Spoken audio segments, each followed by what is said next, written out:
Cool. Hello, welcome back again for another episode of the Stance Britbowl, where I look to get you different perspectives and stances from some of the ballers in across the league. We've got something special for you this week.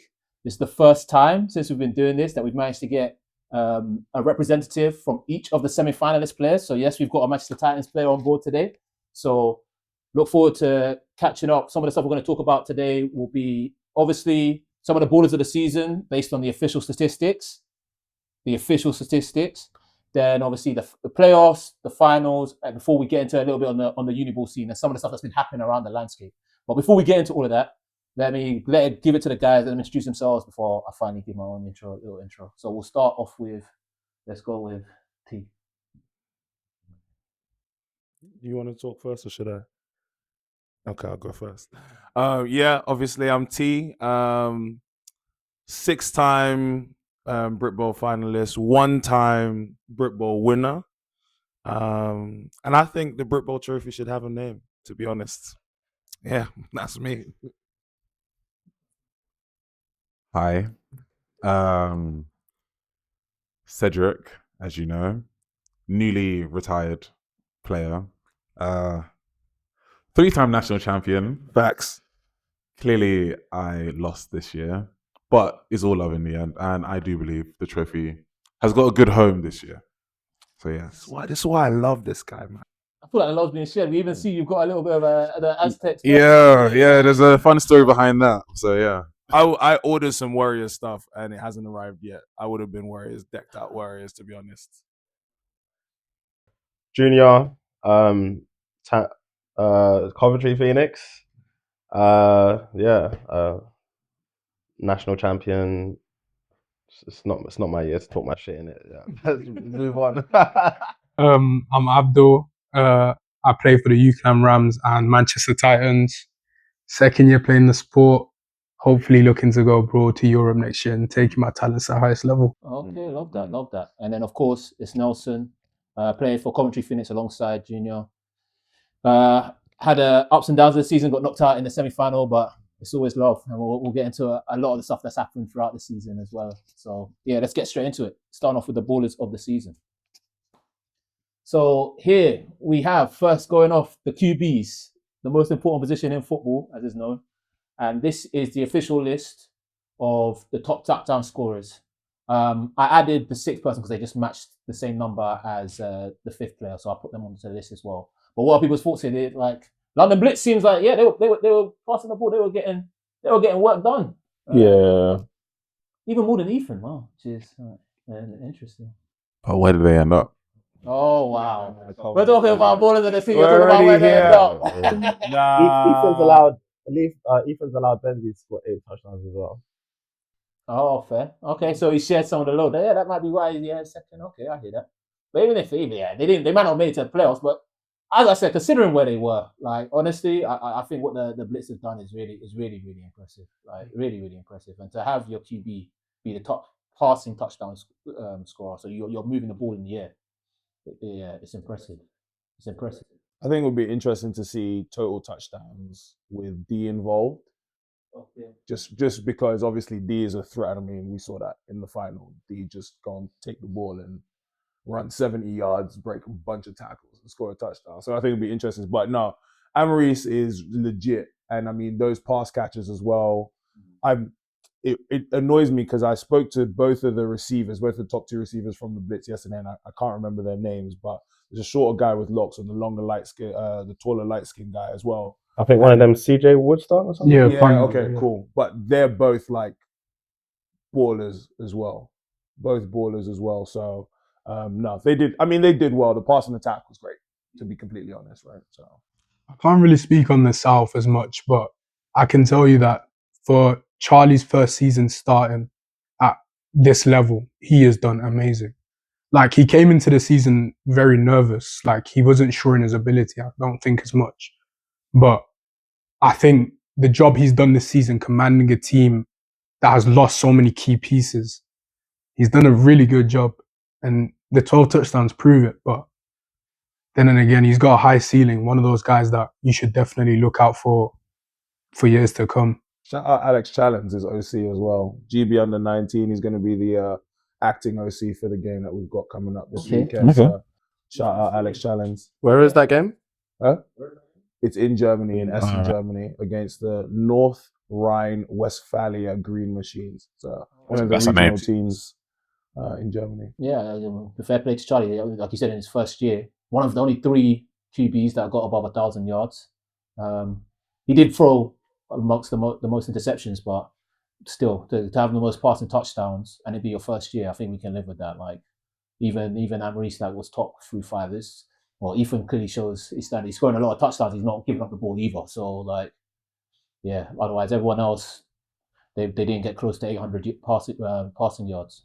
But it's very, very, very impressive. Very impressive. And obviously having Ethan in the back is because Ethan was one of the ones to watch. We'll talk about it later. But he was a one to watch. He made the top of the list. He came second. Junior's highlight that might be possibly because he shared some of the load with Benzi, and Benzi took some of the touchdowns. But he clearly showed he could ball. Yeah, but also he is a threat on his feet as well. Okay. So, I mean, again, as you saw in the finals, which we'll get into later. Yes. But like, yeah, so it's very interesting. I mean, it's shaped out to be a great season, and obviously, big up Baffa for the graphics and Shout out Rory, yeah, man. for Shout out putting in Rory, the yeah. work. Yeah, it's made it look very good this year. One thing I was gonna say before you move on, sorry, George Hatfield, he didn't start until I think the 4th game. 4th game, and halfway through, I think. Yeah, like halfway through the 4th game. So I think he's done all right as well. First year playing adult ball. During your game, one of your guys helping out, one of the kids on the sidelines helping out, and he's looked at George with his helmet on, and he's like, "How was the quarterback?" Like, I was like, "What, you mean that one?" He's like, "Yeah. Like, you look like you got some old man playing for your team." Da, da, da, da. And I was like, "The old man?" I was like, "How old are you?" He's like, 17. I was like, "Yeah, he's closer to your age than my age." He's like, "No way." I was like, "Yeah, wait till he takes off his helmet." Takes off his helmet, see a little baby face, 20-year-old boy doing his thing, man. No, I love that.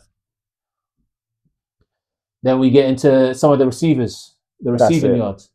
Jack, that's his name. Okay. Yeah. And he was number 1. He was number 1. He was number 1. I find it interesting that Darius St. Robertson for Bristol Aspects, he was number 1, but he wasn't at the final, was he? Or if he was, he wasn't solid.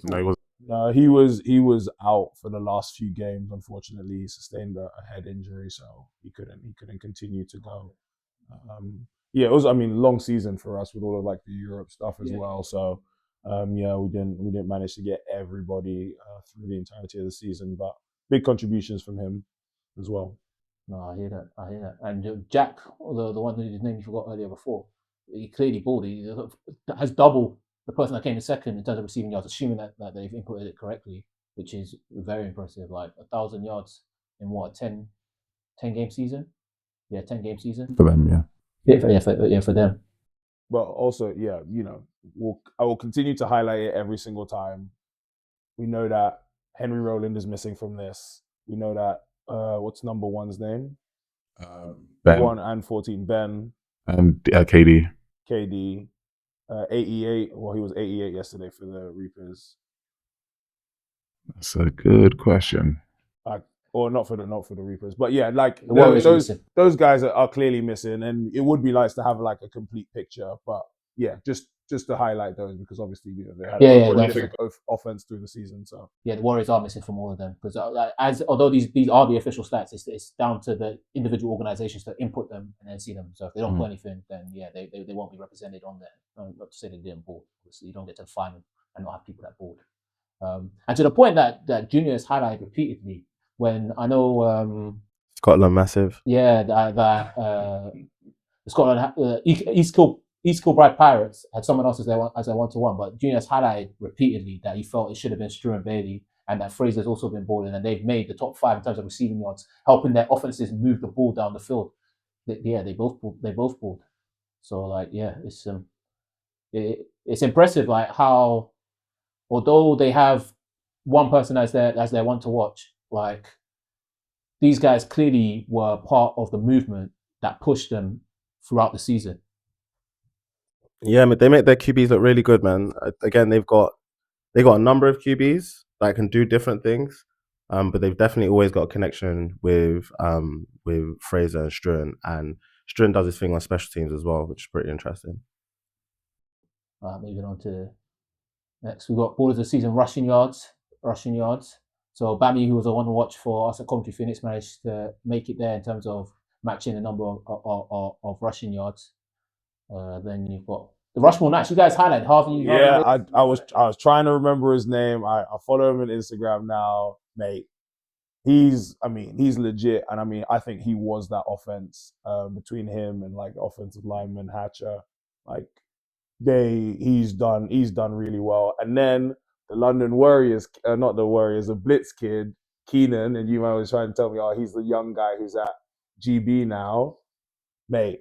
I've seen him do everything in one game, and I was like, dude, this is the future. And if you tell me like, oh, he's 21, I'm like, all right, well, yeah, I definitely got to retire because I'm not chasing him down the field at all. No, thank you. But yeah, like shout out to those two because they, legit, and obviously my guy Emmanuel Bauer, one of the best in the country, and I think kind of Ethan was great this season, but I feel like in parts Emmanuel Bauer was the spark that was needed to, you kind of remind the team like we've got a dominant offensive line and like a high level running back. Use it.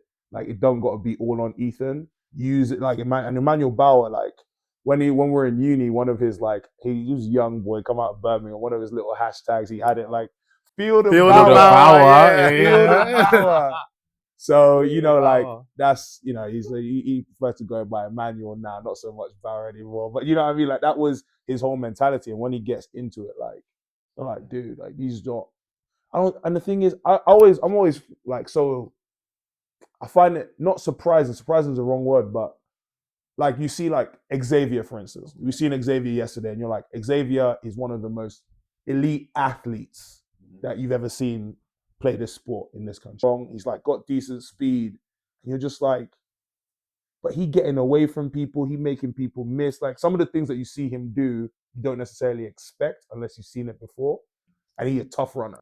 I think mentally as well, very impressive. It was very clear to see that he wanted to win on the day. Like after doing something on the field, he's onto the sideline, gingering everyone up, getting everyone good ready. Energy, definitely. Time. I never seen him be down, and he trying to bring people back up all the time, man. And shout out Ghana, man, right there. Please. In terms of like Bammy, obviously for Coventry Phoenix, I know our offense has had their struggles throughout the season, but Bammy has done a very good job behind the O-line. And even when the O-line has struggled, Bammy has put up yards. And I'm happy to see that like he's joint like fifth in terms of rushing yards, because if it wasn't represented here, I think people might underestimate like the skill set he has brought, particularly towards the Coventry Phoenix, especially when you compare it to some of like what I would argue, or in fact not even argue, what is categorical based on the final and where people went. Like he's been doing this behind not necessarily one of the best O-lines in Britball. You have like obviously Bristol's O-line excellent, Warriors O-line excellent. Like there have been times when our offense has struggled, but Bammy has never been an issue when it comes to getting that pivotal first down or making plays, even when the backfield is completely like being just manhandled. So yeah, shout out to Bammy. I'm happy that he's represented. Bammy is someone who regularly makes something out of nothing, like regularly on a regular basis. And to be fair, he's come from a good crop of players. Like he played with the golden generation at Cov, where they had like Dwayne, Arthur, Courtney, Andy, a bunch of guys. So yeah, not surprising due to where he's come from, but it's nice to see that he's still putting on. I can say for sure, for when we were preparing for you lot, Bammy was like that person on offense that we really had to take into consideration. Like as a linebacker, these are the type of players that you don't necessarily want to go up against, but like the players that you look forward to going up against to test yourself. 100%. And he's obviously in the GB setup and well deserved, of course. Well said, kid. You had me for a second there, but well said. It's a bit ropey. Nah, but like those are the type of players that make you want to play this game. And for example, we have Abdul Hafiz or H for Titans. Come into the season, of course, Titans have had a history of great running backs like the Joe Nicks and the Tom Jones. Like he came Tom Jones, baller. But he came in with like big shoes to fill, and I feel like he's done an extremely good job. And it's like I said, when you come up against these players, it gets you excited because you're matching yourself against these type of players and improving yourself. And he's had a hell of a season, honestly, really shifty. He moved from the Cheetahs, right? Yes, he was at Hearts. He was at Hearts Uni as well, I think. A bunch of them came through from Hearts, but yeah, like he's had a really good season. Really shifty, honestly. Like if you see him play, you'll see what I mean. It's like some of the things he does, you look back at it and you think that's not normal. Like someone that just plays this game to play the game. We'll get onto that, but like that feeling.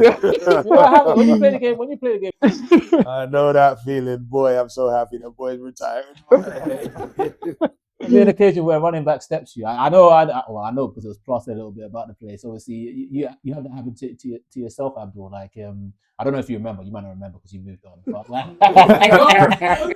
I've seen this.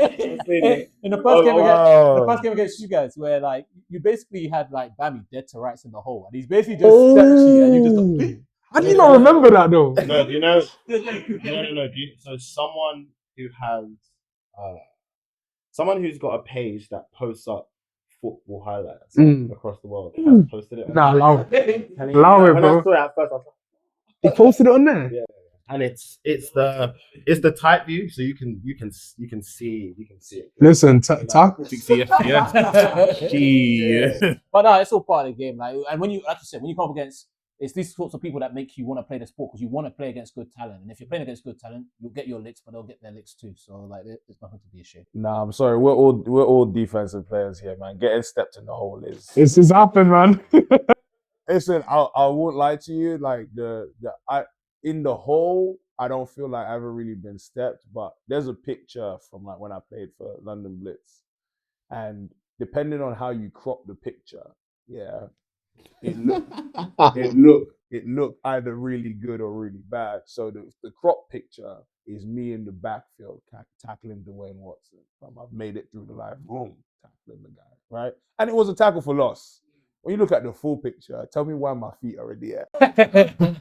Tell me why my feet are in the air, bro. He ran through my chest. Raw. Bro, I mean, look, as far as the play goes, tackle for loss. Yeah. But, you know, like, I didn't get up from that feeling good about myself.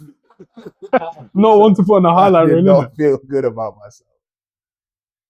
Moving on to some of the other ballers of the season now. Interceptions. Obviously, interceptions can often change the tide of a game. Young Sco. Yeah, managed to get 5. And he got those 5 relatively early. I think by like game 5 or 6, he had the 5 This kid is interceptions. impressive. Like, I haven't played with a lot of safeties that I can just comfortably do my own thing and easily communicate. But like with Dan, very, very comfy playing with him. And I will say, yeah, I know like the game is the game. Referees are gonna referee, but there are 2 picks that would have happened clear. For whatever reason, they got struck off. But yeah, like he's regularly where the ball is, which is pretty impressive. Shout out Dan Schofield. Obviously, he was with the GB under-19s in the last cycle and very mature for his age. And, you know, we'll say again, he's at the University of Nottingham, playing him at corner, probably more as like a need, but he's a safety and a very good ball hawking free safety. The kid is smart. He sees the field really well. I've got a lot of time for young Skull. No, I love that. And then Jack Mayfield, is that a corner or is that the nickel like linebacker? That's safety. He's a safety, yeah. Okay. Jack's hell of a baller as well. He's also in GB in the setup. I think because Titans have had a history of a lot of good DBs. I'm not sure if Jack was. Listen, from what I know, they've had a good history of Alex DBs. Eager, right, is like one name. Alex Eager, it's interesting that you put him with Manchester. I know he won with Manchester, but he was a Merseyside guy for like a long time. Oh, fair, okay. But he was at receiver at Merseyside. Yes. But then when Harry Routledge left, and Harry Routledge, one of the best British receivers ever, when Harry Routledge left, he then moved, right, and then wanted to play safety. I got the full story He definitely moved, and he definitely did play safety, and he won as a safety at Titans. Certainly. what I think is impressive. I don't know what position Harry Johnson plays, but I'm gonna assume he's a DB. What I think is impressive is that I know you guys gave props to the running back from Rushmore Knights, but James Owen, who we have in the background, who's also a one to watch. He's also part of the GB7, one of the new linebackers. As a linebacker, he's made this interception list. So like, I don't know what position Kerr Stewart plays, but like, yeah, as a linebacker, he's made the list where everyone else is a DB, and then getting a lot of picks as a linebacker, like you got to be doing something. Yeah, you got to be doing something because it's not easy. It's not easy, especially where I feel like in Britball particularly, a lot of the way offenses passing wise attack the field, they rarely attack the underneath intermediate. It's normally maybe the middle deep or deepish, but generally it's the outsides. They're always trying to isolate the safeties and the corners and the flat defenders. So to get 4 picks as a linebacker, assuming that he's playing middle linebacker, which I know he plays for GB, that's very impressive. That's very impressive. Then we get to sacks. Both from the south, the leaders, Idrissa Fofana and Jezreel Agui. They bored.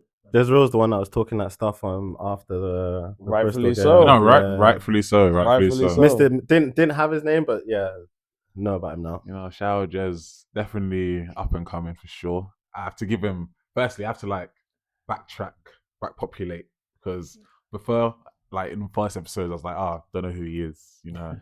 But like I was saying before, it's like in this game, you're guilty until proven innocent. So he's definitely proven himself. And I mean, Idrissa's he's been about in it. Obviously, Warriors don't put stats. Right. My name is this there is what somewhere. this is why it's frustrating. Do you have an idea of how many sacks you got this season? Nah. Do you know what? I might join I might just follow the Warriors around just so that I can take the stats. You know what I mean? I'll post the unofficial stats for the Warriors. Like, I got some against Bristol. Yep, you know that. Got there's a bunch. There's a bunch. Yeah, it's a hefty one. But yeah, no, it doesn't matter. But yeah, they absolute ballers, real ballers. So did you have any interior guys who were kind of getting a lot of sacks? Like Sam Robertson. Right. So DJ got 3 sacks. Name the guys. I rate Sam Robertson. You'd have Cedric, Sam Robertson, Jamal, DeAndre, Arthur. Yeah. I think from the line who probably finished the season with 5+ sacks each. Oh, yeah. Like that's just my estimation from like having watched film. I don't watch a lot of Warriors defense, but you know, you go back through film. So yeah. I can't lie, because this is my first year, I'd heard glimpses of Mark Stewart.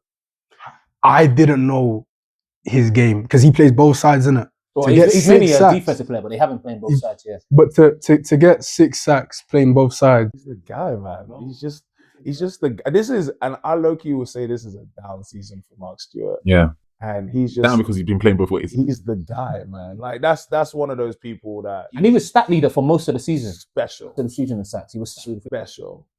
But yeah, shout out Idrissa.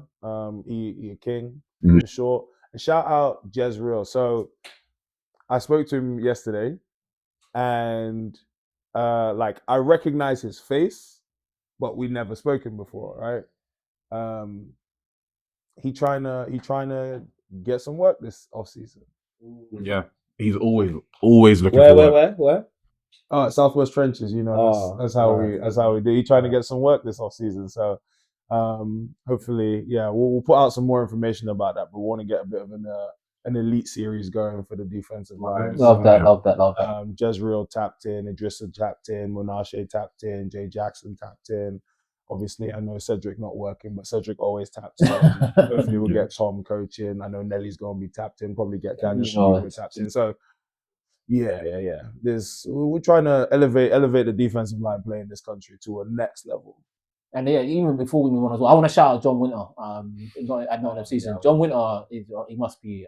I want to say he's at least 5 years older than me, and like to be making the Sats leaderboard at the age he's playing. I've been playing the game for a long time. It's very impressive. Very, very impressive. When you see him move, it's like, wow. Because first of all, like he's a pretty big guy. And then because I think when I joined the team, he had retired from Knicks, but then he came back and he doesn't look like someone who retired, stopped playing football for however many years, and then came back and is still performing. Yeah, very impressive. Alright, moving on to next ones. Solo tackles list. Yeah, Ryan Strachan's come out number 1 at EKP, making a lot of plays. Fofana's on the list, impressive. Two Bristol Aztecs players on the list. Very impressive. Shout out Ginge Davis. That's one. Okay, fair. Yeah. That's Why do you call him Ginge? I swear he has no hair. when he grows with hair, it's Ginge. No, but like when you look at him, you can tell. It's like, Ginge. I didn't know it was Ginger. That's number 44. No, it was bold. That is number 44. Yeah. No, but yeah, no, but solo tackles is often, when you have to meet someone in the hole, open field tackling, it's a key part of stopping offenses moving the ball. And these players have shown that they could do it. EKP coming top of the list. The defense has been generally very strong throughout the entire season, to be honest. And they only got better towards the end, holding Manchester to a very tight game that could have seen them go through into the playoffs. Shout out Reece and Dan Shadipo from Coventry Phoenix, making the list, making a bunch of tackles. Nelly, where your name? I was about to. I don't want to. Nelly, where your name? I was speaking quiet about it. I was like, Nah. Nelly, where your name?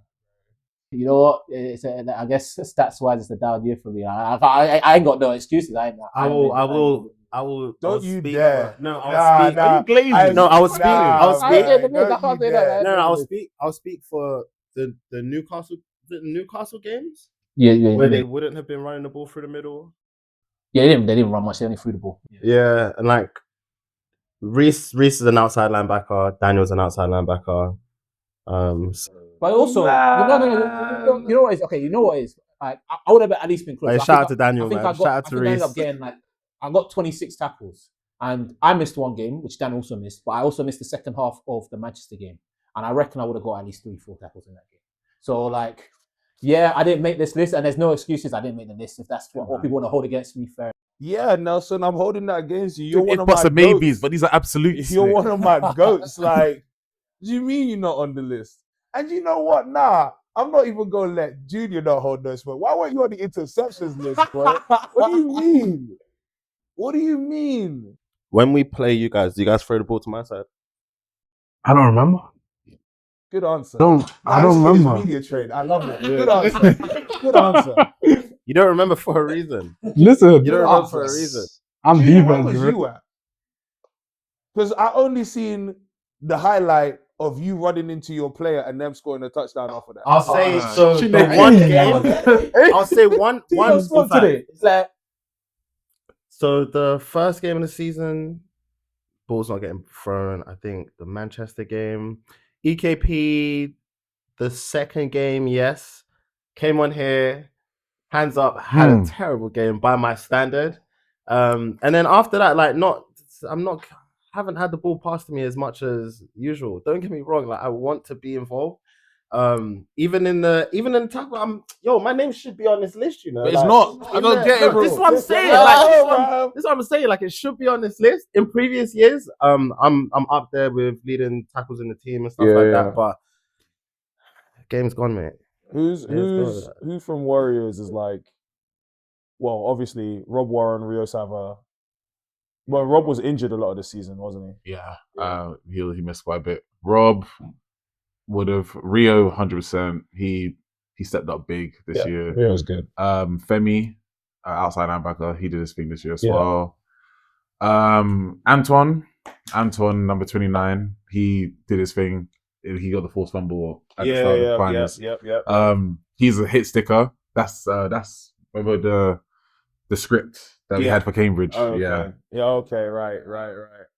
And shout out Imran as well. I think he did well at corner this year. Yeah, no, Imran's a dog. I'm just shouting out these guys because I feel like we'll never hear about them. Yeah, bro. And I feel like they deserve more than that. Like obviously it's been like a dominant team and all this kind of stuff, and I understand the culture and everything, but legit, like especially a lot of these the old guys are all right, cool, we're moving on, whatever. But some of these young players, like they're playing really, really well, and it's no shine. So that's why I keep on calling out Warriors. Yeah. I know them; they deserve something. Like that's actually the same reason why I talk about the Warriors. I know for some reason some people didn't really like that I was talking about your team when I saw them at the game. But yeah, it's all love, man. It's all love. Just trying to shine some light on some stuff that we can't. otherwise, what we go through this entire thing and we say we don't mention any Warriors guys because somebody don't want to put stats. Next year there's going to be stats. I'm so sure of it. I think next year there's going to be stats. We shall see. I think so. We shall I think see. so. No, fair enough. And then ballers of the season, assisted tackles. Our very own special guest star today is top of the leaderboard. Abdul, making me look even worse. But shout out Abdul, no, congrats, man. Assisted tackles, obviously, it means that, although it might not mean that you'll make it, well, it doesn't take away from the fact that you're probably making plays in the open field and in the hole. What it does mean is that you're getting about the field. You're around the ball, man. You're around the ball. You're getting about the field. You're hunting. You're making plays. You're making tackles. And James Owen, once again, on the list again, like 4 assisted tackles. All right, what? That's the future GB linebacking, yeah. Yeah. U2 plus Arthur Kingdom, and well, the future looks bright. Future looks bright in that eyes. But yeah, so how have you felt around there, Abdul? Like, no, I can't lie. It was a pretty good season from me, but while I was in the season, I didn't know I was doing this well. Like, I didn't really pay attention to stats as much, but which I think is important. Like, don't get lost in stats. Like, it's more important to like be like, oh, am I getting better? How am I assessing I'm getting better? Some people use it as stats, but if you purely use stats, you can get lost in that being your focus, and that shouldn't be the case. Particularly when you're early on in your career, like these stats aren't getting paid. So, like, yeah. But for first year, pretty successful. But it's only. Understatement there. Just gotta build on it. Yeah. I mean, the kid is media trained, man. I'm not gonna hype myself up too much. Let someone else. Listen, it's as much as I can praise myself for doing well. It's about being humble as well. Like, I know I can do better than what I've shown this year. They sent him down from Titans, and it was like, when they say you're media trained, say this bit next. You're trying to fix that the Titans rep, bro. It's like, oh, the Titans have had a bad rep for the past 3 years. Like, just help us out, bro. Help us out. But yeah, man, good season. And shout out Henry as well. Henry Scanlon also in the GB setup, making the top 5. He's obviously getting about the ball.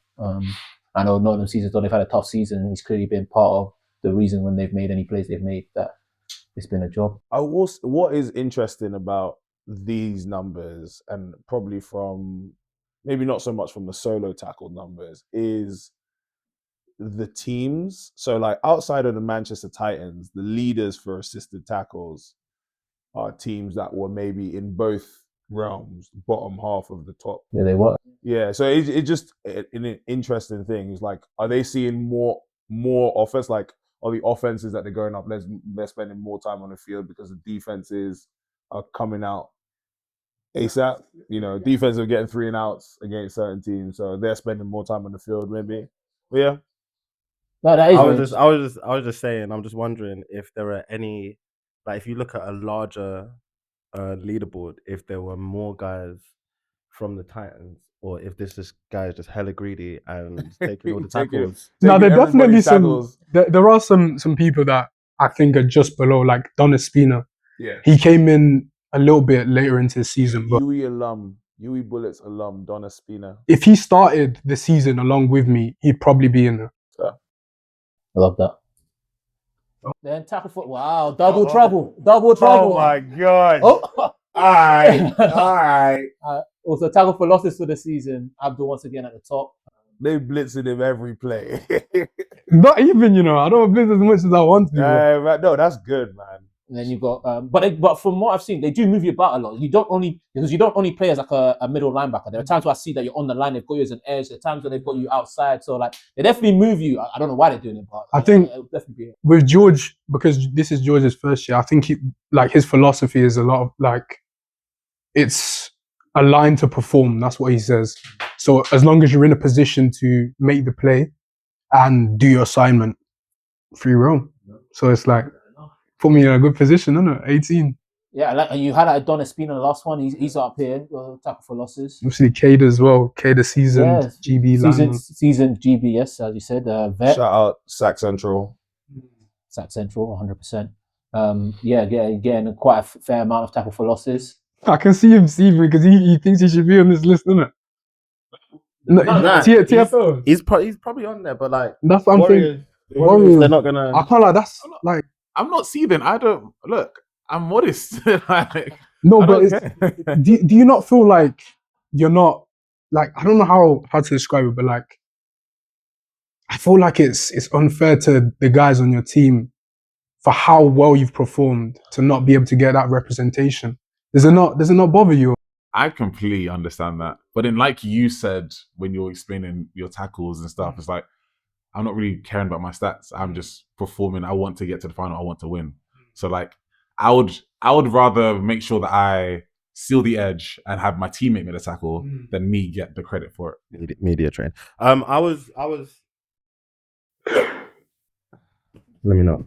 It's okay. Go on. No. Is it? He said No, media what trend. I was gonna say, in before when you look at, because I think this is the first year that I've actually noticed I think this is the first year they've made the leaderboard. They've brought so much attention to it. So when you're from the top performing teams, prior to this, in my opinion, you're not really fussed about the leaderboard. Oh, you're saying so like next year, now that we've seen it, and you know people get a graphic, a little crown on top. Yeah. Like they're bringing more attention to it. I think Rory's done a lot to make the league look more interesting. At least when we're not on the field, and because when we're away from the field, there's still a lot of attention that's being brought to the game and things like that. So I think it still makes it interesting. I didn't care about stats before. I think this is a bit more interesting. I'm only seeing something that's coming to me.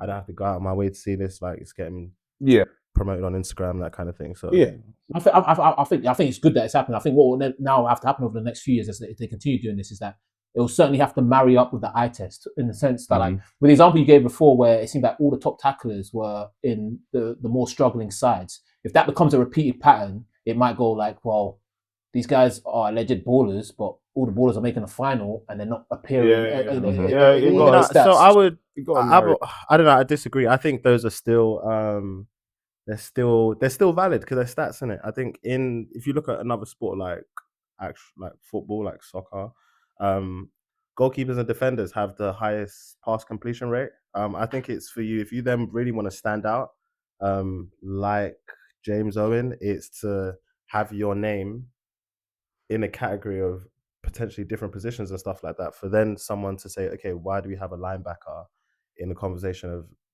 the most interceptions? Okay, he's outstanding.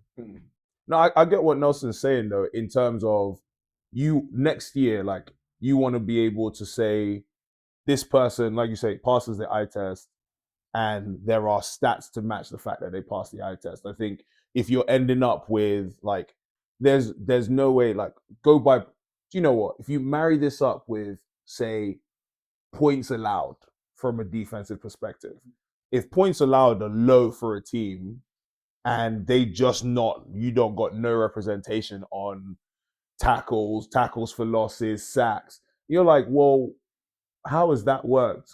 If you can turn around and say, well, every time they're on defense, they have 3 reps and then it's punt, and then the offense bleeds the clock. All right, fair enough.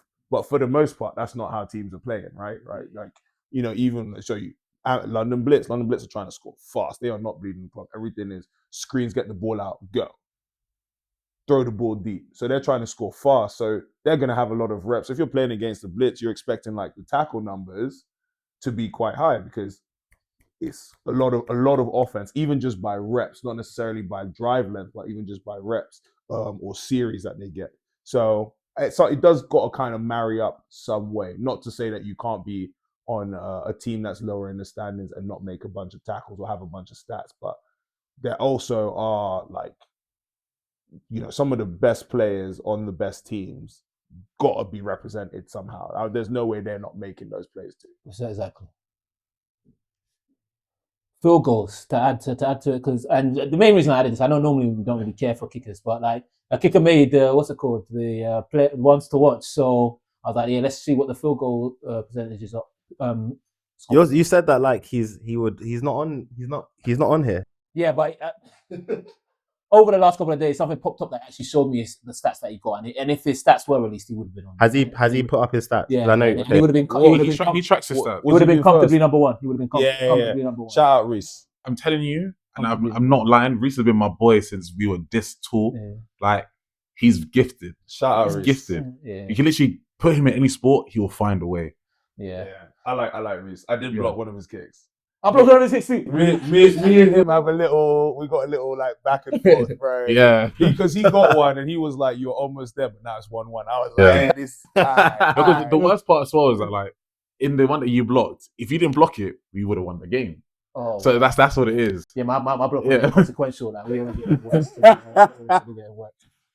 But it was funny after the game. Like you know, Reese loves the banner in the sport because after the game, he was like, "Yeah, 2 people from the stance, Britbowl and blocked my kicks." I said, Bro, have you seen him? There's a picture I got it saved on my phone of him scoring the touchdown and doing the Cole Palmer running up. He did it against you guys in the final. Yeah, bro. And I got that picture and I was like, "This is cold as hell." Reese bro. kills me, man. He's our very own like Pat McAfee, bro. A kicker with some personality. That is the best way to describe I'm Reese. I'm a big fan of his because every single time, like, and we'll talk about it. Like, legit, they moved, they changed. Somebody got kicked off special teams after I blocked the kick, and they bring in number 96 on their squad, and he's a big boy. He's a big boy. And he was like, "Yeah, we had to make the change." Now, me and him be talking after the kicks, kind of like analyzing what happened. I was like, "Yeah, bro, you kind of weak on this side, like just because it's between me and him." You know what I mean? Like, if I feel like I'm going to block a kick, I'm going to block a kick. If I feel like I'm unblockable in that moment, so it don't matter what I say to the kicker. And if he feels like he's making it, don't matter who or how you line it up. So I like Reese. I got a lot of time for him. But shout out Spencer Cutler. Yeah, shout out the guys who are actually on the list. Yeah, Spencer Cutler, top.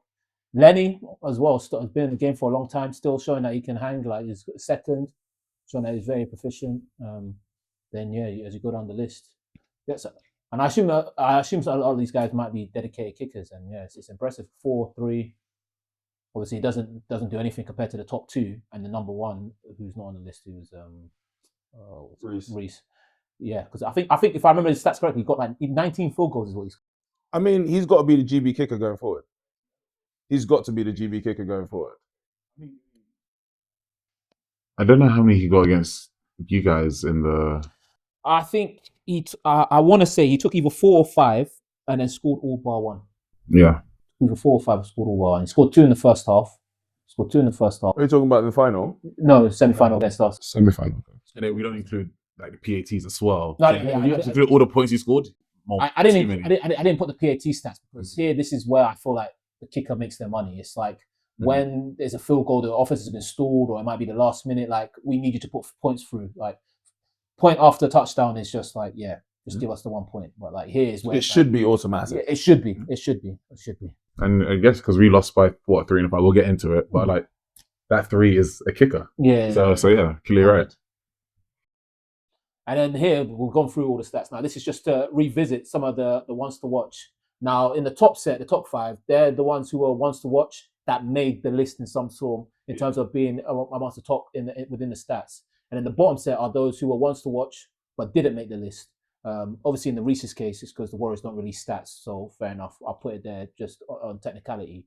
But the rest of them, they didn't pop up in terms of in the stats. Yeah. And then the question really becomes, do you still feel, is there anyone else you felt could have possibly been a one to watch from those teams? Or is it just the case that the teams either struggled and they just didn't pop up really? I think from what I've heard, the twins at the Cheetahs, they did their thing. I don't know anyone else at the Cheetahs who was our very own KJ. Oh, KJ Warrior. I'm sorry. I'm gonna correct myself. So I think it was one of you guys that mentioned Julian. Yeah. Like on one of the podcasts. Yeah, no, bro. I didn't know who you were talking about. Me, bro. I know who you were talking about. I was like, Julian. I was like, but I keep forgetting that. Yeah, I got clipped. When he was at our team last year, he was referring to himself as his nickname, KJ. So I've always known him as KJ. Which so is what he is on his Instagram. Yeah, so when you real talk about KJ him, or something like that. when you talk about him, and then he's been tagging London Warriors like ever since the playoffs started. Like, drop the tape, because he wanted to drop his highlight tape, and he wanted to put the forced fumbles in there. Some of the tackles are a bit, but a lot of those, like the forced fumbles especially, he's made some really impressive plays. So I'll put KJ in the conversation for the Cheetahs. I think for the Vikings, they didn't really have a good season, but I think Matt Wilson is still one of their outstanding I'd guys. agree with that. I think Matt moved the ball for them. I know they didn't get to touch into the end zone often, but he's the reason that their offense moved. I think for the Caesars, I think that Ben Harrison should definitely have been the one to watch. I think that is not questionable. Definitely. Unfortunately, the one to watch did get injured, but I feel like unless he would have made a considerable improvement in comparison to Ben, Ben should have definitely been the one to watch for Nottingham. Yeah, linebacker. London Blitz. They got a few. Jezreel, Jaden, Keenan, Jack. Yeah. I think he was there yesterday actually at the Elite Fives. Who, Leo? Leo. Oh. Yeah, Leo, I saw Leo. I saw he videos of Leo was there. playing for. Do you know what actually? The Blitz team. Yeah. Was there a Blitz team? Yeah, there was a Blitz team. I forgot the Oh, name. is that the Storm? Maybe. Yeah. So it's like Kent. I don't know. CJ was on that team, right? No. CJ's So partner, it wasn't. It's not actually because they were in. He was on the field A, but we played him, Jez, and some other Blitz guys on our side as well. So it was a different. Fair. So it wasn't. They didn't never play the Hellhounds. Or maybe like Bombers or Outlaws. I guess would have been Bombers or Outlaws. But yeah, no, there are some other guys. I think Leo's a decent DB to be fair, but from how the season went, man, Keenan, Amaris, Jaden, Jack, and Connor, like those guys there. So I got one to add to the top list. I know Bammy's done his thing, that has been evident, but kind of a rogue one. Ross Denton, he is a kicker. He's a kicker. He is also a linebacker, but I think for someone who's coming in their first year, we wouldn't have the foresight for it, but I think he's definitely had a considerable. He had the impact. foresight for Abdul though. Abdul's been playing though. He was at youth plan, and I think George coached You know, but the jump from uni to senior is It's a bit not different. nobody. He was not in, everybody making he was that in jump. GB before this Oh, season okay. started. Yeah, fair enough. I'll give you that one then. I'll give you that Yeah. one. But anyway, yeah, the guy I was talking about, Ross Denton, done some crazy kicks. I think he did really well to pin the Warriors back in a couple situations. Oh, yeah, in you know the what? first half. Think about it. Yeah, he some pinned really us back. yeah. Yeah, in the first quarter. And he will take off. We'll get to that game. Sorry. All right, cool. But yeah, this is I think it's been very good that, like, shout out again to Bafa and Rory for like releasing these graphics and the ones to watch before the season, because it's given something to talk about. I look forward to seeing it come back, and if the players that get it show that they can ball. Like, Pressure though, going forward. Mhm. Pressure. Yeah. He is for pressure because boy, they say you're the one to watch, and you're like, yeah, I didn't ask for this. I didn't ask for this. Nelson's gonna be giving me smoke for no reason on the pod. No, at all. No, at all. You just got to prove that you are who you say you are. Like, that's it. But the problem is you not saying it. Somebody's saying it But for we you. already know most of these people believe that they're hottest stuff. So like, yeah, it's just that now you've got it titled. So just show you can ball. Like, even if you don't, it is what it is. Now we get into some of the meat of it, the playoffs, the story, the journey. We've got our own resident champion with us here, carrying the trophy and all. Obviously, Bristol had won it, and this was the structure. It's straight semi-final, then final. Warriors won against us, then Bristol won against Titans, and then Bristol eventually beat the Warriors in the final. And we'll get into each of the individual games.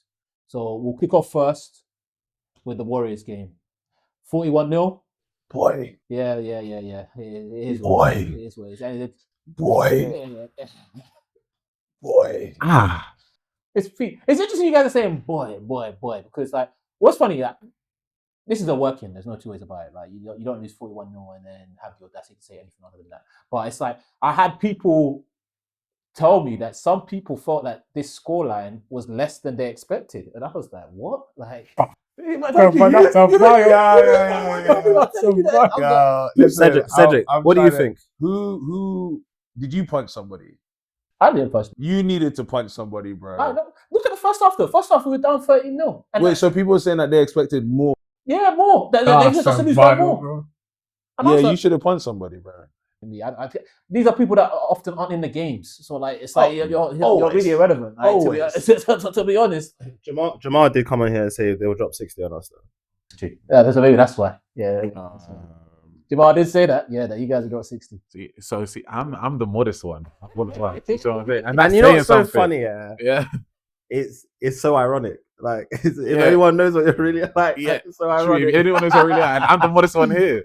But no, to be fair, it was a good game. Like the first half was good, and again, your kicker was pinning us back quite a lot.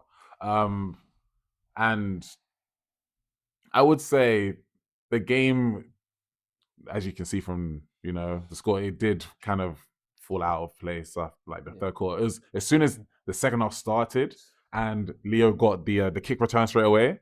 That's when we knew the game is done, because like we saw all the heads drop, because it was literally the whistle went 7 seconds later.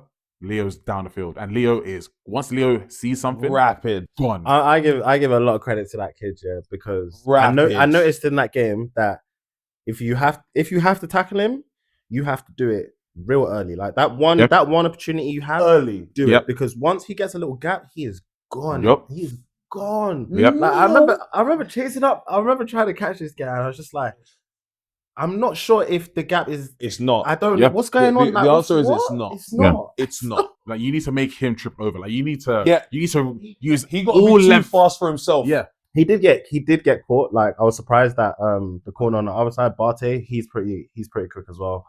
He did catch him, but yeah, some of them you just can't let him get. You can't get him let. You got to get Leo moving sideways and consistently moving sideways, and then the moment he tries to cut back, someone usually like cleans him out. I think the only time I got him was on that jet sweep. Yeah, the initial jet sweep at the beginning of the game. That's it. It's the only way. But you're right. The earliest you can tackle him, because if you miss, and he make a few people miss. Like he stepped one of our safeties, to the point where like when I turned around, I ran into our safety because he had stepped into the space behind me. And I was like, what happened? He's like, yeah, he just got me. Ain't no He shame. just got me. There's no shame in He that. just got me. He was like, yeah, he just got me. Ain't no shame in it. No, but it was a good game. It was a physical game. Physical. Well, but yeah, it's just a shame because I guess the offense, because you guys, like I said, you guys are holding it down in the first half. Yeah. But it's a team sport, I guess. You can't really blame one side. But if your offense had a bit more firepower, then it could have been a bit of a different game. Yeah, I do think that. Particularly because when I look at the first half, it's like we went down 13-0, and even that 13 is that you guys scored in like the last minute, a field goal basically, because factually, not any sort of like attack or anything like that. Factually, offense struggled to hold the ball for like the last, like they basically had the ball, I think, with like a minute 60 to go, well, not a minute 60, a minute 59 or 2 minutes to go. But they gave you guys the ball, and you guys managed to get down the field within like 40 seconds to field goal range. And then obviously Reece is going to put it through, so it's made it 13-0.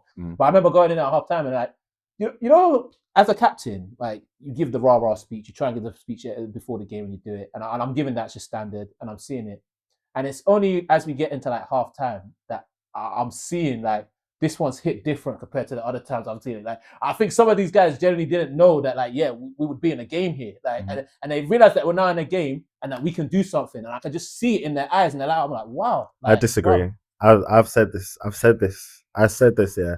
I was in the game on the sideline, like I was like, yeah, talk that stuff, man. Like I've heard this guy. I've probably heard like 100 speeches from Nelly. Like Owen Attack on Titan, bro. Like, bro.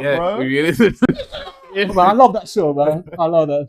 But in that game, I was like, yeah, he's really cooking. Like today, to the point where Skillful's parents are watching on the side, yeah, and they're like, wow, like you should be like a motivational speaker or something like that. And I'm like, you ain't seen nothing, man. Like you ain't seen nothing.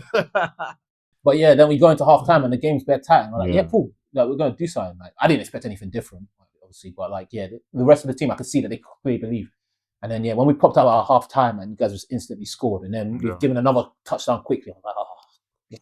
Like I said, it was rough because from what I remember, I think your offense, you can correct me if I'm wrong, I think they only got one actual first down from offensive play. There were 2 or 3 just from flags. But Okay. so in total, you guys got less than 5 first downs. I haven't watched the film. I did highlight that to one of the offensive guys when I caught him. I think it was at the final, and he said that's just not true. But I ain't watched the film. So Watch it. I mean, it definitely was. I played it.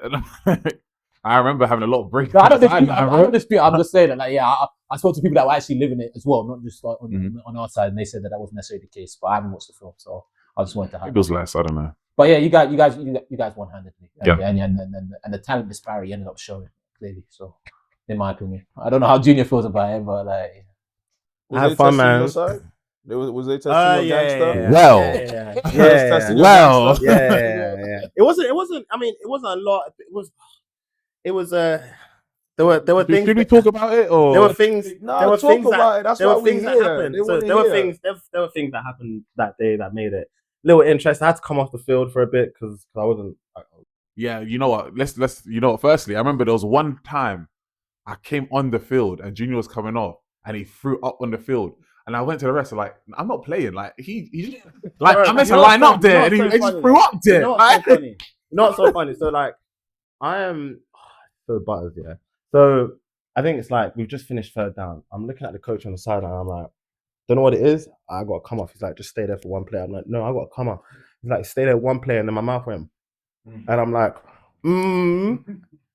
So it's fourth down. Then the ball gets snapped. I'm like, oh shit. So I'm running. I'm running like this, yeah, trying to cover someone. And then the play's done. I'm like, all right, cool. So I need to go off, and then just comes up.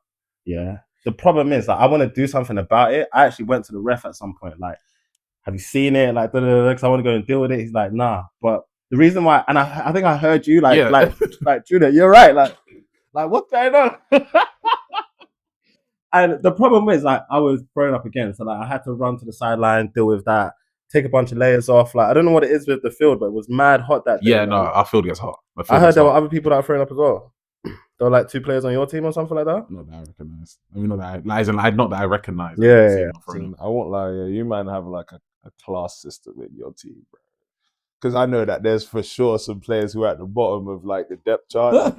Like Jamal was the same. You say you could say a name to Jamal.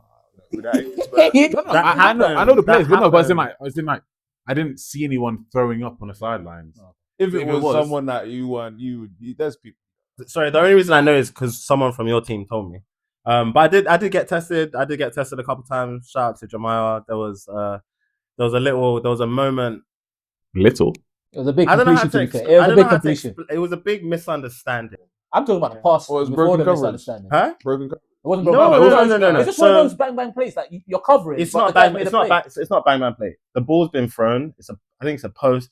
Jemiah's caught the ball. It was a post, yeah. On like Jemiah Lawrence. Yeah. from the yeah. So Mate. Jemiah's Player. yeah. Jemiah can ball, It's but open. hear me out. So like he's caught the ball on like the 2-yard line or something, and I've grabbed him right. Bear in mind, Now- we were like, this is like a 40-yard play, by the way. Like, Yeah. let's so, not. It's a big yeah. completion. It was a big completion. So we're on the I don't wanna 2-yard. do that. We're on the. It No. wasn't It wasn't that. It wasn't that. It wasn't that. It wasn't that. It wasn't that. No. It wasn't that. So, Asking questions. so to No, Junior was ill. avoid to avoid giving him the touchdown. Yeah, I don't run through him. Yeah. Right, yeah, because you So, don't like, want him to fall into the Yeah. end zone. So I hold him. Yeah. Now, off his explanation, he really wanted to score. So he got frustrated. I was holding back, and he started crashing out. One of the Wait, hold on. He was getting tackled and he started crashing out. Yeah, because he basically got stopped on the 1-yard line. So he's got this big completion. He's literally about to go into the end zone, and then Junior stopped it. Yeah, Junior did his job. Yeah, and then because he wanted to score. I just said by his understanding, because at this point I'm kind of confused of why he's crashing out as well. But anyway, one of your players nearby, yeah, kind of. I think he one of your guys. I think he misunderstands the situation and thinks that it's popping off a lot more than it is. So he tries to get involved, and then before you know it, I'm surrounded. There's no one on the Warriors sideline anymore. Like everyone's on the field. There's a whole bunch of stuff going on. But I can't really say from my perspective because like I'm on the floor just trying to get out of this crowd. I've got my helmet off, like everything. Little bit of a bloody lip, but like no one's actually thrown punches. Like there's a whole bunch of pushing, there's a whole lot of noise. No one's on their sidelines anymore, and the referee gives everyone USCs. Bro. Like, he blanketed the whole game with Everyone. a yellow flag. Everyone. everyone had, even me, who wasn't even involved. I remember I was standing at the halfway line, like just shouting, being like, "What are we doing, man?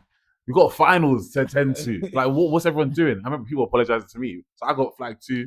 No, as in like, no, everyone got flagged. Even you weren't involved. Blanket. So coaches, players, everyone, dogs, everyone. However, got flagged, the game chilled out. Yeah. The game chilled out. So like, and I give a lot of give a hard time to the refs, but knowing that the next game is the final, if anyone gets another USC, then you're out of the final. So everyone just behaved and the game calmed down, and yeah, it was all right. But I think that was pretty funny. But definitely a misunderstanding. Me and Jemiah should have done the tie your jerseys together, hold it up in the air. Grips and bloods, yeah. But yeah. That's fair enough. And then the other semi-final, we had obviously Abdul, your Manchester Titans against the Bristol Aztecs. So I'll let you open up with this. Painful one, man. At the start, I think we'd scored first. You scored straight away. Yeah, we scored straight away. So it was kind of hype. We were like, okay, we can play at this level. Because obviously, the North is not as competitive as the South. So coming up against... But I wouldn't say... Not as competitive. As in like the level of teams that you guys have like... Yeah, there you go. It's still competitive. It's just that the level in the South is... Yeah. So before you continue, I'm going to just ask this question. Yes. If Blitz were in the North, do you think you might would have beat the Blitz? Yes. You said that. Yes. He said that what? Yes. You whispered. He might have whispered, but he said it with very confident. Yes. No hesitation. You didn't have to draw any emotion out of him for him to... No, but then he has to say that because he has to believe in a team. If you asked him if Warriors is in the North, do you think you could beat Warriors? He'll say yes, because that's to believe in a team. I believe. I didn't ask him that question because I didn't want him to lie. And not on the internet. Listen, I'm just saying what I truly believe. On like God's internet. Like my mentality going into every game is I'm going to win. Absolutely. And it's like, I think when you lot came over and we scored first, can't lie, the confidence increased. But then your QB, he's at such a high level and we had to adapt and try to get used to that level quick. But I feel like it was a competitive game. Definitely. Small mistakes on our side, man. Just like one of the things that I've watched film back, obviously, hard one, but I think small things like your QB fumbled the ball. If we would have got the ball back at that position, a receiver from the other side of the field like came and jumped on it, which still to this day, I don't know how. But if we would have got on that, could have changed the trajectory of the game. But just small mistakes, man. Like I find your perspective quite interesting. Because like as someone that's outside and was watching the game, like the game was definitely close, but I don't necessarily feel it was as competitive as you feel it is. And I know some of the Manchester guys are going to see this and say, which is not my intention. But it's more the case like I feel like your offense did a really good job of just keeping you guys in the game. Because when it looked like it was about to get out of hand, your offense would score. And I felt that what you guys struggled with, really, I know obviously the Bristol Aztecs QB is a very good QB. But what I thought you guys struggled with, and you haven't struggled with most of the season, was defending the run. You guys could not stop Bauer moving the ball on the floor. And when Bauer and the running core moving the ball on the floor, and when that happened, they essentially they were having their way with you. So it's interesting that the perspective you have is that this game, like, it was small mistakes. Because I wouldn't necessarily say that. I would say like, okay, cool, the game was close because your offense kept you in the game, but systematically, you guys struggled to stop the run. You struggled to stop the run. Like they were getting 4, 5, 6 yards a clip and regularly. So I think the reason I have that type of perspective is because watching it back, I could see the things, like the small things that if we would have changed or if we wouldn't have tried to do someone else's job or whatever the case is, I feel like we could have done a way better job. But at the end of the day, like you said, can't sit here and lie. We did get beat by the run. Like, there's nothing you can really say to justify it. We just didn't do our jobs at the end of the day. But yeah, man, it's painful looking back at it because I honestly could have seen us getting to that final. That was the end goal. To be completely honest, I think there's still a bunch of Warriors who wanted that. Like, no, if I'm being honest with you, I mean the season's done now. we were not prepping for Manchester at all. We knew that Bristol were going to win. And I remember because when I logged into the game, because it was a Saturday, and I think I was busy, I was getting my car cleaned. And then I remember I remember. Sorry, random. Yeah, no, it's so random. I was getting my car cleaned, and then I was like, oh yeah, while I was there cleaning inside, I was like, oh yeah, the game has started.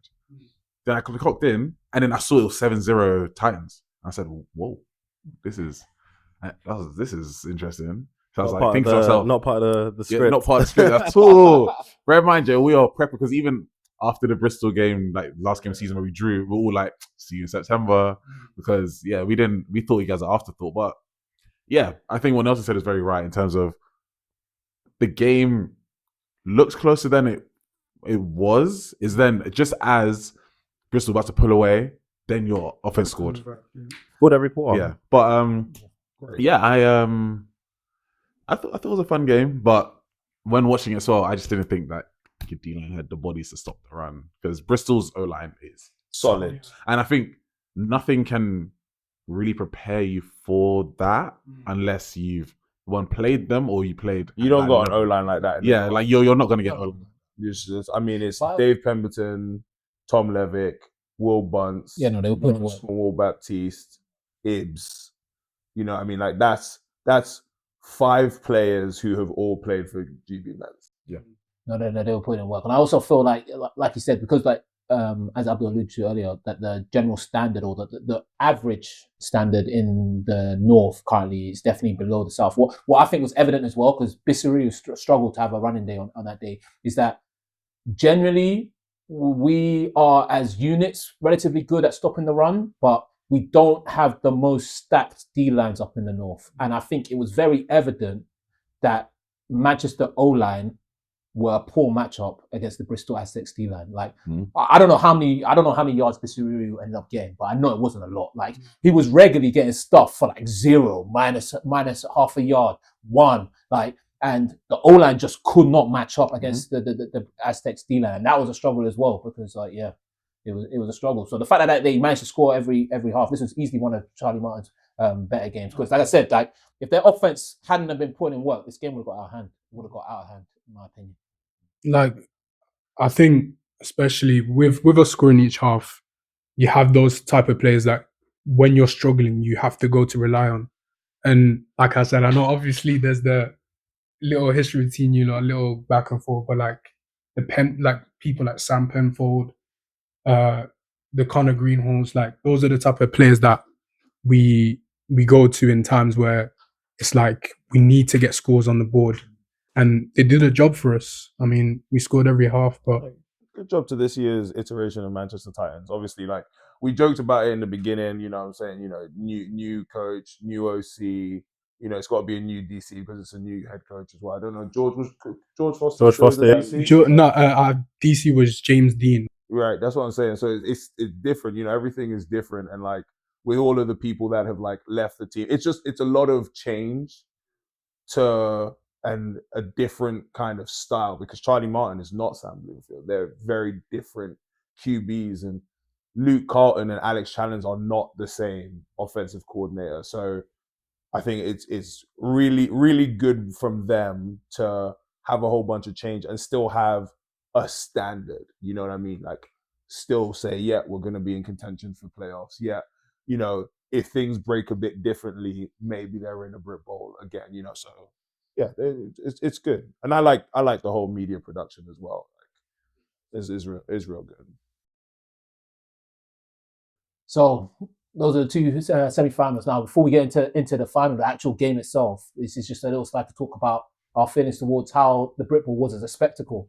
I thought it was relatively well advertised, and I feel like the game itself was an excellent game. I really enjoyed it. Yeah, I think it's one of my first ones that I've been in actually the stadium. But I thought the game was a really excellent game. When you sit back and you watch it back, you can be like super critical. But as a fan, just enjoying the sitting and watching the game, I thought it was enjoyable. But yeah, how did people feel about the spectacle? I've got highlighted a few aspects of the game. We got the scoreboard and then the fans, but any aspect of the spectacle. So again, for someone who watched it, again, this is my first Britbowl adult men's final that I've watched, and met my expectations. It was very impressive. There was a bit of everything in some way. Like there were I think it started off with AJ Carr making this big completion. You think he's going to go and score a touchdown. Someone comes out of nowhere, forced fumble. It's like, okay, we got a game on our hands. Yeah. So yeah, there were a lot of things. There's a big hit from Andy, trucking one of the Ginge.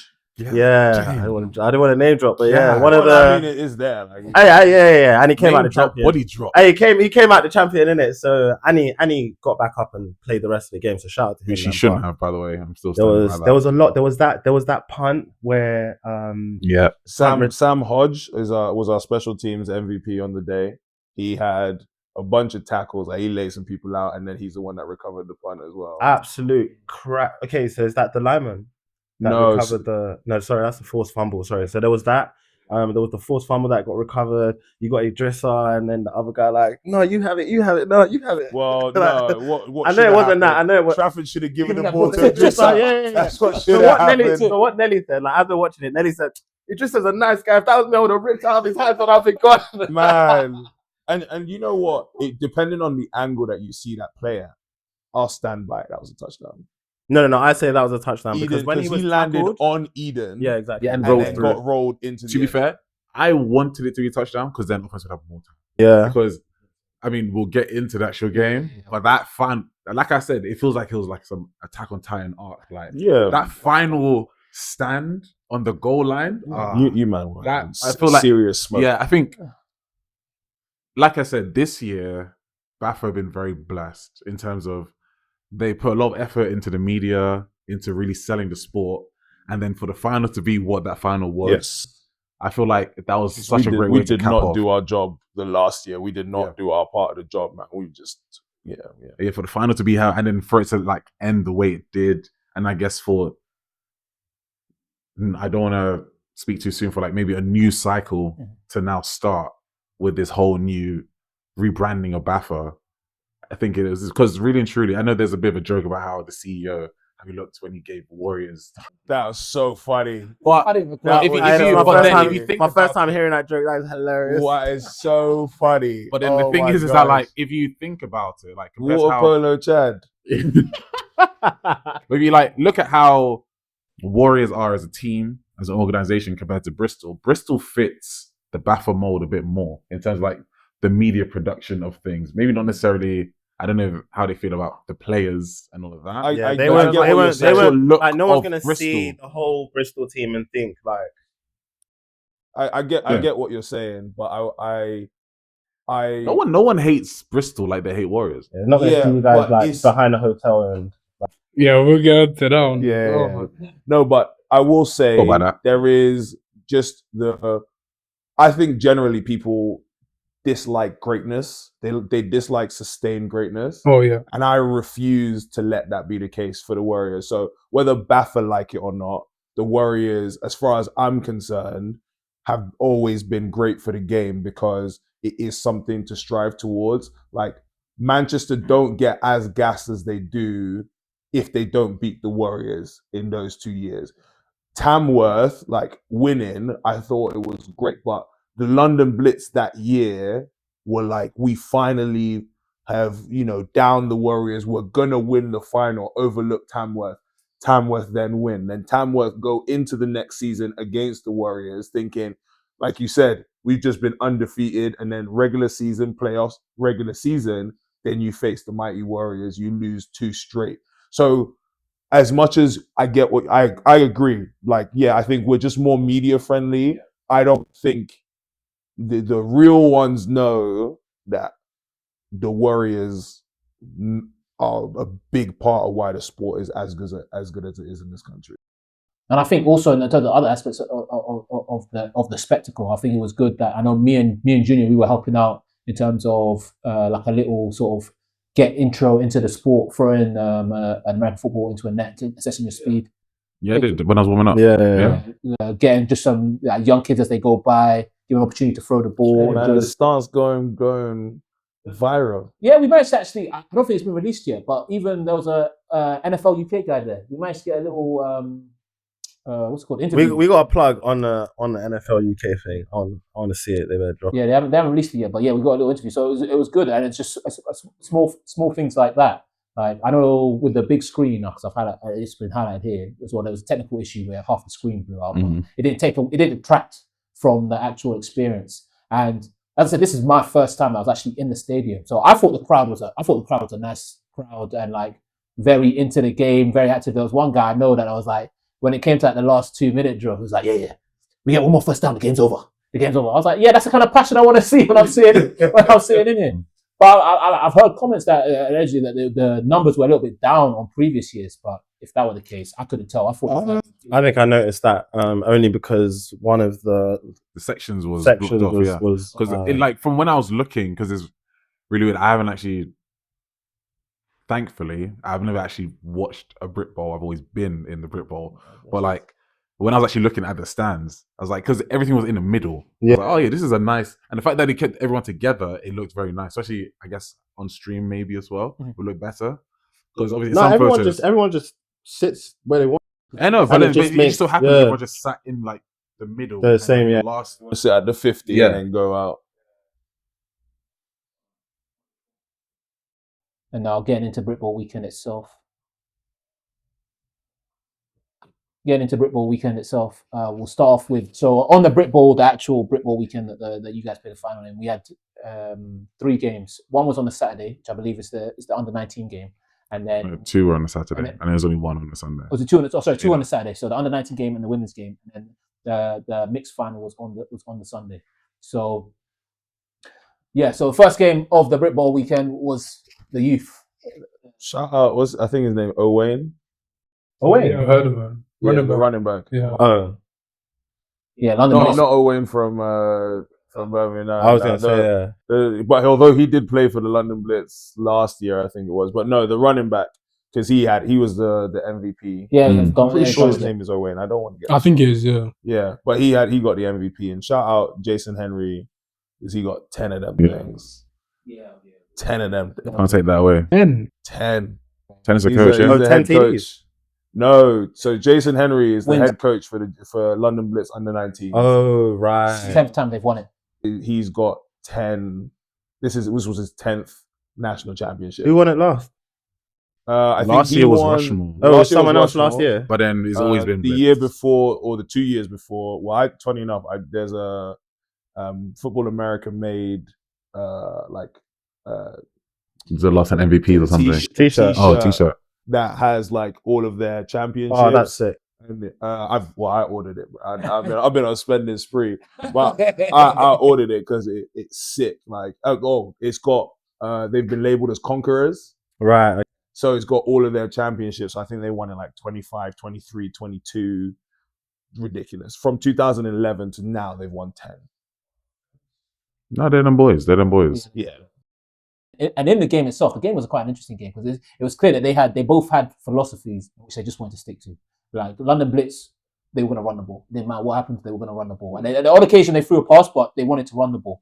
While Edinburgh Napier Knights, they were the opposite. They basically only threw the ball.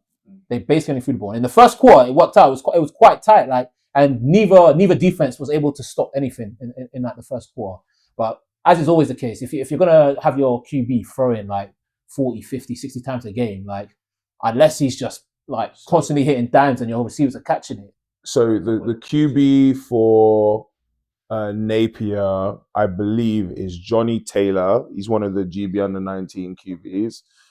Shout out Sam Stoddard, who is the head coach for the team as well, and he's like head of the regional series. But yeah, I mean they got some good players, and obviously we've got a few of them at GB under-19. I think you got Finley Allen as well, who's at corner. There's at least one linebacker who's at GB as well. But yeah, they got some boys, and they're represented at the GB level as well. So they made it there, even though some people didn't think that there should be Scottish teams as part of the division. Wow, yeah, very terrible take. And the team that they beat Manchester Titans in their semi-final, and they beat them handedly. Like it wasn't. Yeah, I mean, well deserved, and they both had great seasons, and they want to build off of that. But shout out to the London Blitz conquerors, mate. Like, congrats to them again, and Jason well done Henry, on their the team. GOAT. What's going on with the yellow? The GOAT. Yeah, so that's their championship jersey. Because is it? So I spoke to Rio about this because he was actually MVP 2022 under 19 game. Okay. And because we were all like, yeah, what's up with the yellow? But they pull it out for the championship games. So That's cold. It's Nice. so cold. Can't bro. lie, It's such a cold it's a jersey good as well, man. I like the meaning behind it. The jersey itself is neither here nor there to me, but like the fact that you pull it out for championships and you won 10, I think that's cool. Man, I will when that t-shirt comes through, you'll see me in that t-shirt. Be rocking that thing. Moving on to the women's game, which was outside of the youth game, both the adult finals, they were.